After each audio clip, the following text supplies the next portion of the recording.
ನಾನು ಯಾವುದಕ್ಕೂ ಹೆದರ್ಕೊಳ್ಳಲ್ಲ, ನಾವು ತನಿಖೆಯನ್ನು ಎದುರಿಸೋದಕ್ಕೆ ಸಿದ್ಧರಾಗಿಯೇ ಇದ್ದೇವೆ ಅಂಥೇಳಿ ಬೆಂಗಳೂರಲ್ಲಿ ಸಿಎಂ ಸಿದ್ದರಾಮಯ್ಯ ಅವರು ಹೇಳಿಕೆಯನ್ನು ಕೊಟ್ಟಿದ್ದಾರೆ.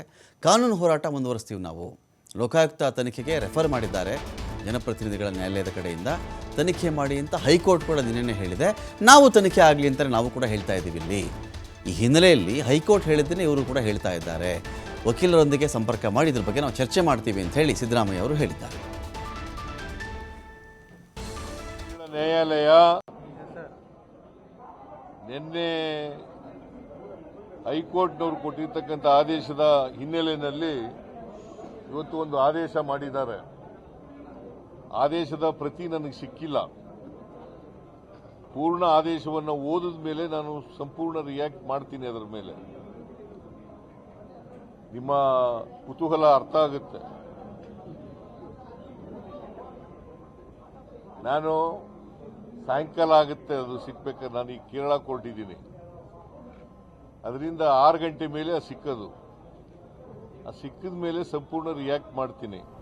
ಈಗಾಗಲೇ ನೆನ್ನೆ ಹೇಳಿದ್ದೀನಿ, ನಾವು ಇನ್ವೆಸ್ಟಿಗೇಷನ್ ಎದುರಿಸಲಿಕ್ಕೆ ತಯಾರಾಗಿದ್ದೀವಿ. ತನಿಖೆಗಳಿಗೆ ಯಾವುದಕ್ಕೂ ಕೂಡ ಎದುರಲ್ಲ. ಕಾನೂನು ರೀತಿಯ ಹೋರಾಟ ಮಾಡಲಿಕ್ಕೆ ತಯಾರಾಗಿದ್ದೀವಿ.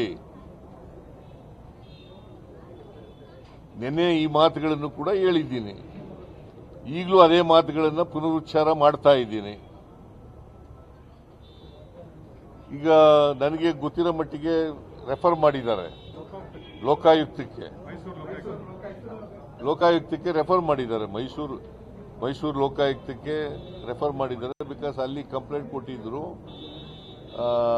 ದೂರುದಾರರು ಮೈಸೂರಿನವರು, ಮತ್ತೆ ಮೂಡ ಮೈಸೂರಿನಲ್ಲಿದೆ ಅಂತ ಮಾಡಿರಬೇಕು ಅಂತ ಅನ್ಕೊಂಡಿದ್ದೀನಿ ನಾನು. ಅಲ್ಲಿಗೆ ಮಾಡಬೇಕು. ಯಾಕಂದ್ರೆ ತನಿಖೆ ಮಾಡಿ ಅಂತೇಳಿ ನೆನೆನೇ ಹೇಳಿದ್ದಾರೆ. ತನಿಖೆ ಮಾಡಿ ಅಂತ ನೆನೆನೇ ಹೇಳಿದ್ದಾರೆ. ಅದರ ಪ್ರಯುಕ್ತ ಈ ತನಿಖೆಯನ್ನ ಮಾಡಿದ್ದಾರೆ ಅಲ್ವಾ? ಮೇಲ್ಮನವಿ ಈ ಹೈಕೋರ್ಟ್ ಆದೇಶ ಮತ್ತೆ ಜನಪ್ರತಿನಿಧಿಗಳ ಆದೇಶ ಎರಡು ಪ್ರಶ್ನೆ ಮಾಡಿ ಏನಾದ್ರು ಮೇಲ್ಮನವಿ ಸಲ್ಲಿಸೋದಕ್ಕೆ ಏನಾದ್ರು ಪ್ಲಾನ್? ನಾವು ಇನ್ನೂ ಮಾತಾಡಿಲ್ವಲ್ಲಪ್ಪ. ಪೂರ್ಣ ಆದೇಶ ಸಿಕ್ಕಿದ ಮೇಲೆ ಅವೆಲ್ಲ ಮಾತಾಡೋದು. ನಿನ್ನೆದು ಆಗಿತ್ತು. ಪೂರ್ಣ ಆದೇಶ ಸಿಕ್ಕಿದ ಮೇಲೆ, ಇವತ್ತಿನ ಆದೇಶ ಸಿಕ್ಕಿದ ಮೇಲೆ ನಾವು ಲಾಯರ್ಗಳ ಜೊತೆ ಚರ್ಚೆ ಮಾಡಿ